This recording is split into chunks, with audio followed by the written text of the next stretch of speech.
नमस्कार। आज हम अनकहे किस्से की एक ऐसी कहानी की गहराई में उतरेंगे जो हमारे सबसे बड़े डर से जुड़ी है, पहचान खो जाने का डर। तो चलिए इस कहानी के खौफनाक वजूद छलावा का विश्लेषण शुरू करते हैं। बस ये एक लाइन सोचिए, सिर्फ एक लाइन ही काफी है उस खौफनाक शक्ति को समझने के लिए जिसे हम छलावा के नाम से जानते हैं। ये सिर्फ कोई कही सुनी बात या चेतावनी नहीं है, नहीं, ये वो सच्चाई है जिससे कहानी के किरदारों का सामना हुआ। तो सवाल ये है कि ये छलावा आखिर है क्या चीज? इसको समझने के लिए ये जानना जरूरी है कि ये कोई आम भूत प्रेत नहीं है। देखिए, छलावा कोई भटकी हुई आत्मा नहीं, बल्कि एक शिकारी है। इसका एक ही मकसद है, पहचान चुराना, किसी का चेहरा ओढ़कर उसकी पूरी हस्ती को ही मिटा देना। और यही बात इसे बहुत ज्यादा खतरनाक और धोखेबाज बनाती है। तो चलिए छलावे के काम करने के तरीके को थोड़ा और समझते हैं। पहली बात, वो किसी का भी चेहरा और आवाज बिल्कुल हूबहू कॉपी कर सकता है। दूसरी, और ये सबसे खतरनाक है, वो अपने शिकार के डर से ताकतवर होता जाता है। मतलब जितना ज्यादा डर उतनी ज्यादा उसकी ताकत। उसका मकसद ही है चेहरे जमा करना। वो एक असली चेहरे की तलाश में है। और इसका अंजाम बहुत भयानक है। या तो शिकार का चेहरा बिगाड़कर उसे मार दिया जाता है, या फिर वो शिकार पूरी तरह से उसी में समा जाता है। तो ये शिकार करता कैसे है? इसका तरीका कोई अचानक होने वाला हमला नहीं है, बल्कि बहुत ही सोचा समझा और क्रूर है। चलिए देखते हैं कि ये अपने शिकार को अपने जाल में फंसाता कैसे है। ये पूरा खेल 4 स्टेप्स में होता है। पहला, वो अपने टारगेट को सबसे अलग थलग कर देता है। दूसरा, वो किसी ऐसे इंसान का रूप लेता है जिस पर उसका शिकार सबसे ज्यादा भरोसा करता हो, कोई दोस्त या परिवार वाला।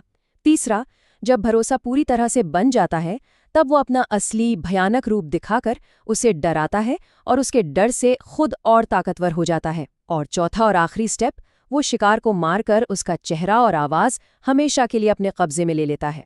लेकिन क्या इसे पहचानने का कोई भी तरीका है?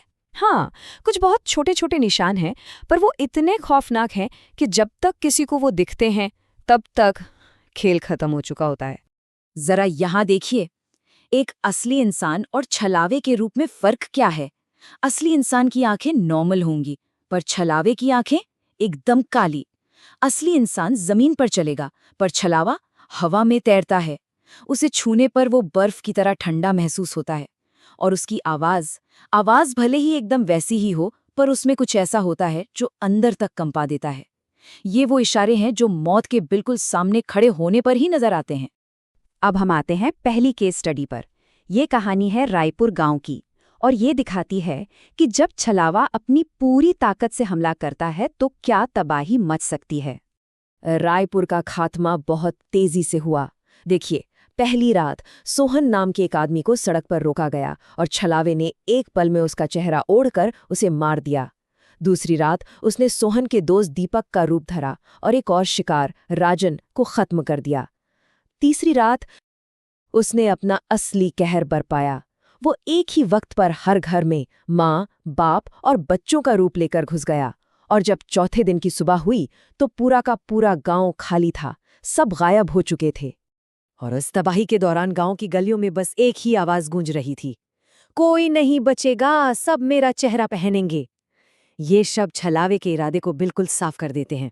इस पूरे वीराने के बीच एक पत्रकार नेहा अपने भाई को ढूंढने आती है, लेकिन उसे जरा भी अंदाजा नहीं था कि ये तलाश उसे एक ऐसी सच्चाई तक ले जाएगी जो किसी भी कल्पना से परे थी। और यहीं पर कहानी का सबसे बड़ा और चौंकाने वाला मोड़ आता है।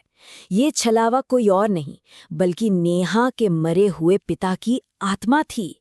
वो इतने सारे चेहरे किसी खास मकसद से इकट्ठा कर रहा था। वो एक चेहरा ढूंढ रहा था, नेहा का चेहरा। उसे लगता था कि नेहा का चेहरा ही उसका असली चेहरा है। और कहानी के अंत में वो नेहा के शरीर पर कब्जा करने में कामयाब हो जाता है। अब आते हैं दूसरी केस स्टडी पर। ये कहानी छलावे का एक बिल्कुल अलग ही रूप दिखाती है, उसकी मनोवैज्ञानिक क्रूरता। मतलब वो सिर्फ शरीर पर नहीं, बल्कि दिमाग पर कैसे हमला करता है। ये एक सवाल, अमर क्या वो तुम हो, इस पूरी कहानी का सार है। एक ऐसा सवाल जो भरोसे और शक के बीच की उस पतली सी लाइन पर खड़ा है। क्या होता है जब कोई अपने ही साथी की पहचान पर सवाल करने लगता है। इस कहानी में छलावे का तरीका बिल्कुल अलग है। वो जान से नहीं मारता, बल्कि लोगों के बीच के भरोसे को खत्म कर देता है। वो उन्हें अपनी ही आंखों देखी हकीकत पर शक करने के लिए मजबूर कर देता है और दोस्तों को एक दूसरे का दुश्मन बना देता है। कहानी एक कपल नीलू और अमर की है, जो लड़ाई के बाद एक सुनसान जंगल में जाते हैं। वहां छलावा नीलू को अकेला पाकर उसे अजीब आवाजों और वहम से डराता है। जब नीलू ये बात अमर को बताती है तो अमर कहता है कि वो तो हर वक्त उसी के साथ था। ये सुनकर नीलू को लगने लगता है कि कहीं वो पागल तो नहीं हो रही। फिर छलावा दोनों के सामने आता है। वो भागते हैं, अलग हो जाते हैं और जब दोबारा मिलते हैं तो दोनों में से किसी को भी यकीन नहीं होता कि सामने वाला असली है या छलावा। वो दोनों उस जंगल से किसी तरह बच तो निकलते हैं, लेकिन वो खौफ उनका पीछा कभी नहीं छोड़ता। इसका नतीजा ये होता है कि वो पूरी जिंदगी एक दूसरे पर शक करते रहते हैं।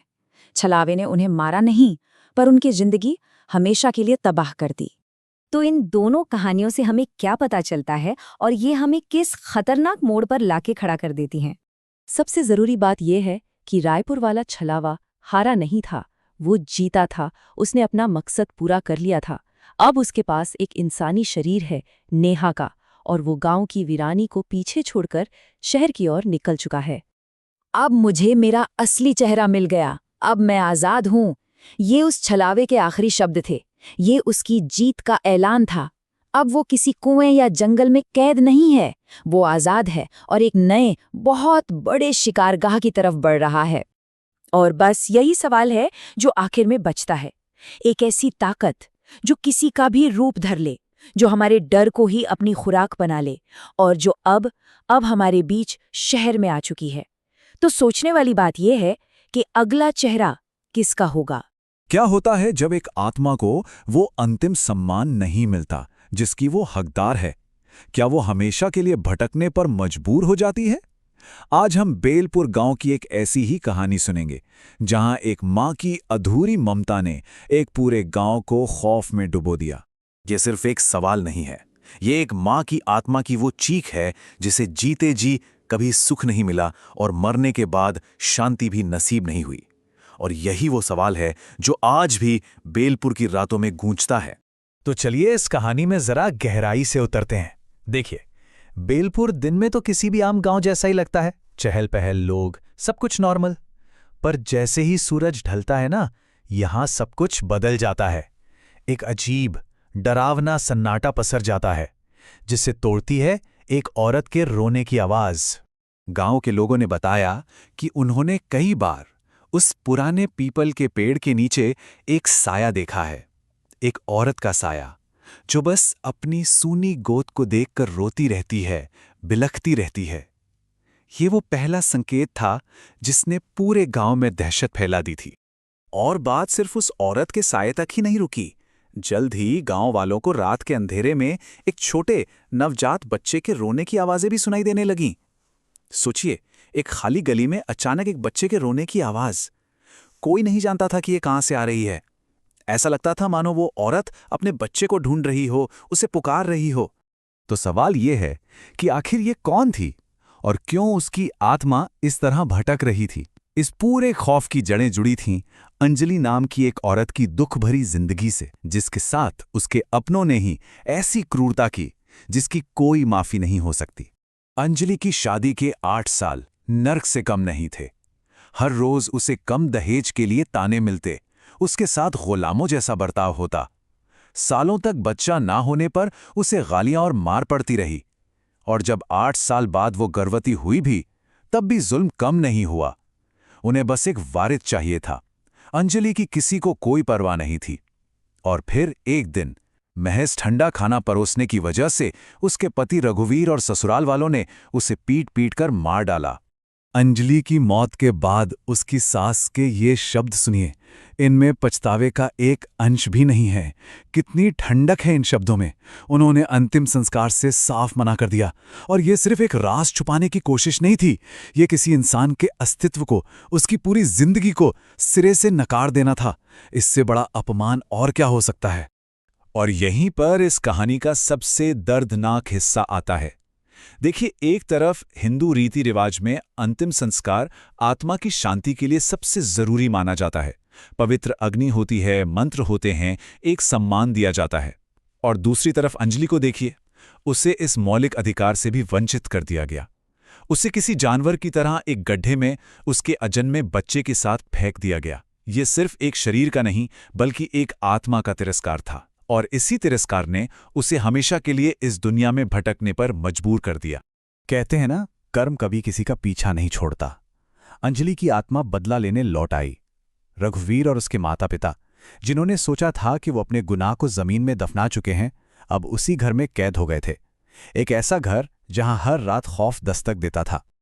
अब अंजलि का गुस्सा उन पर कहर बनकर टूट रहा था। उसके अजन्मे बच्चे के रोने की आवाजें घर के कोने कोने में गूंजती थीं। कभी आंगन में वो अपने बच्चे को गोद में लिए दिखती, तो कभी रात में उन तीनों का दम घुटने लगता। डर इतना बढ़ गया था कि तीनों हत्यारे एक ही कमरे में सोने पर मजबूर हो गए थे। ये एक बहुत बड़ा सवाल है। जब एक आत्मा इतनी ज्यादा पीड़ा में हो, इतने गुस्से में हो, तो क्या उसे शांत करने का कोई तरीका भी है?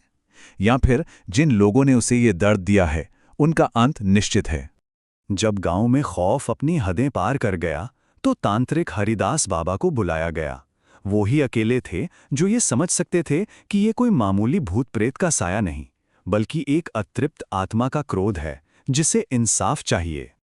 बाबा ने जो समझाया वो बहुत जरूरी था। उन्होंने बताया कि जब किसी गर्भवती महिला की अप्राकृतिक मौत होती है और उसे उचित संस्कार नहीं दिए जाते, तो उसकी आत्मा सबसे शक्तिशाली और अशांत हो जाती है। वो इस दुनिया और दूसरी दुनिया के बीच फंस जाती है और तब तक भटकती रहती है जब तक उसे वो ना मिल जाए जिसका वो हक रखती थी, शांति और सम्मान।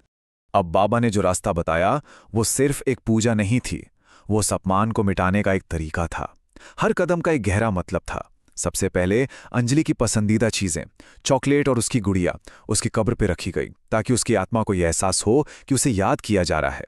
फिर सबसे मुश्किल कदम, उसके शरीर को उसी खेत से बाहर निकालना जो उसके अपमान का गवाह था।